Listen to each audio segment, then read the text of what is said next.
ભાઈ છે એ તુલસીધામ 4 રસ્તાથી ગાડી લઈને આવતો હતો।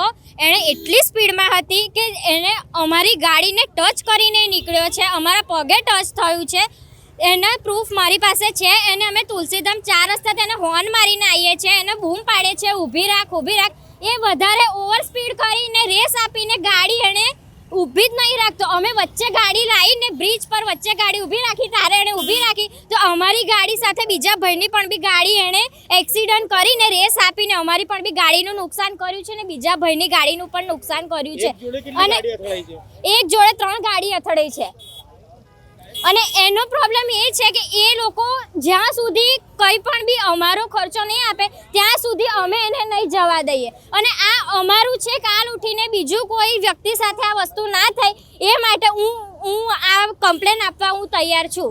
કાલે ઉઠીને બીજું કોઈ વ્યક્તિનો જીવ જાય તો આનું જવાબદાર કોણ? વડોદરા પોલીસમાં